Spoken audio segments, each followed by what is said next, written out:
Matthew Walker, PhD. Dr. Matthew Walker. Dr. Walker. His name is Matthew Walker.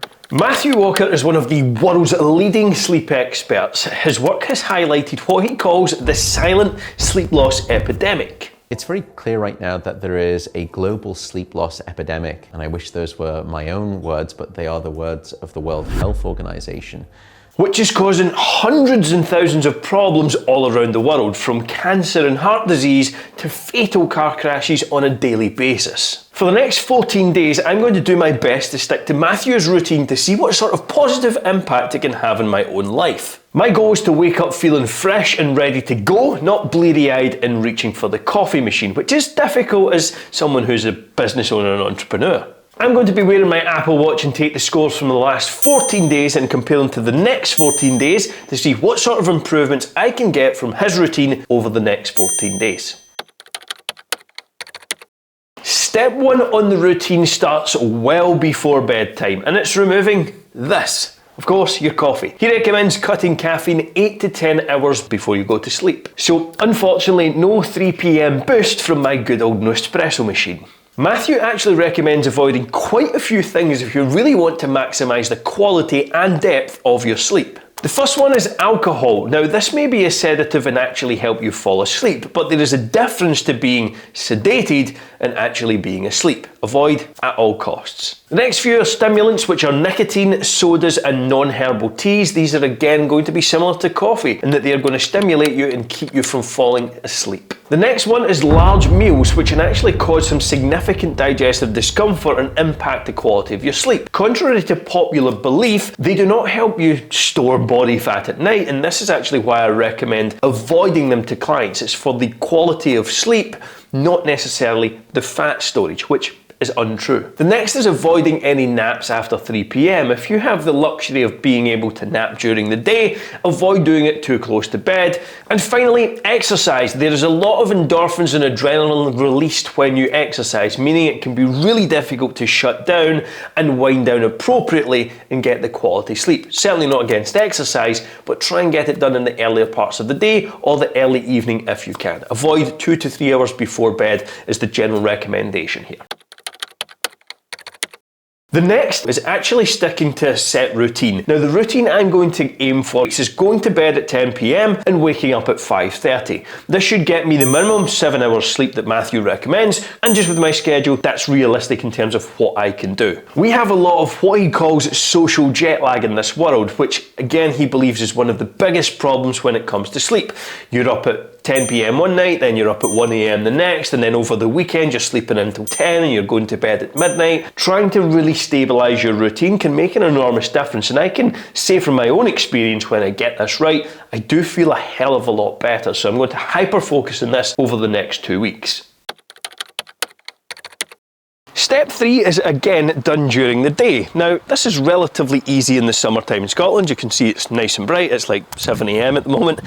So I'm going to be going on a walk early in the morning to get enough sun exposure. The recommendation here is to get a minimum of 30 minutes sun exposure during the day. So pretty easy to do at this time, but maybe not so easy if you live in the UK or the East Coast of America in the winter months. The next part of the routine involves everything in here, which is the environment. I'm going to start my wind down routine 60 minutes before bed, so I have my sleep reminder on my iPhone set for 9 PM to where everything starts to shut down. And both myself and Amy, my partner, have agreed we're going to have a hard stop at 9 PM on laptop screens and any films or TV series we're watching. This is probably going to be the hardest part.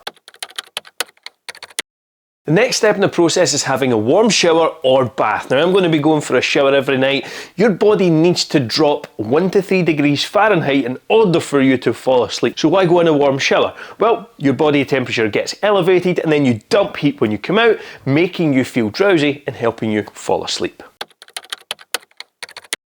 The next part of this process is getting the environment right, which is everything in here. Now, from my experience, this can make or break your night's sleep. The room, first of all, should be cool, around 66 to 68 degrees Fahrenheit or 18 to 20 degrees Celsius. We currently have a fan in the room because it is warm. We have a fan in here in the summer to make sure it stays cool. The room should also be absolutely pitch black. We do have blackout curtains, but I also wear an eye mask just to help mitigate any sort of light that's potentially seeping through.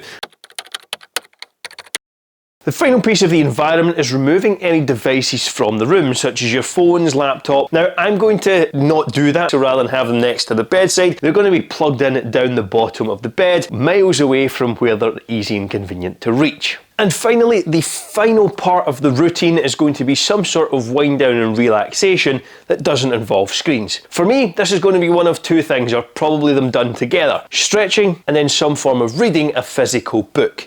I find these two really help me relax, wind down, and ultimately feel more drowsy.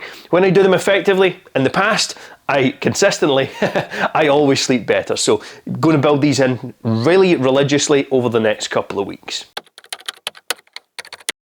So I'm 7 days into this process. We're at the halfway point and I feel pretty good. I'm definitely feeling less tired in the afternoon and probably more productive and focused throughout the day. Surprisingly, I'm still waking up a little bit groggy in the mornings, even though I'm getting much closer to 8 hours of sleep. I looked at my sleep scores and with the exception of the weekend, I'm getting at least 7.5 hours of sleep every single night, which is a decent increase from where I was. So a couple of adjustments to make. I'm definitely falling asleep pretty quickly. I'm staying asleep for the most part. I am waking up pretty energized after about maybe that initial 10 minutes or so once I've hopped into my ice bath. So all in all, some really good performance and cognitive and ultimately energy benefits so far as well. My workouts feel great. I'm recovering pretty well as well. So not sure if that's just me getting used to a new split, but all in all, really productive use of time so far.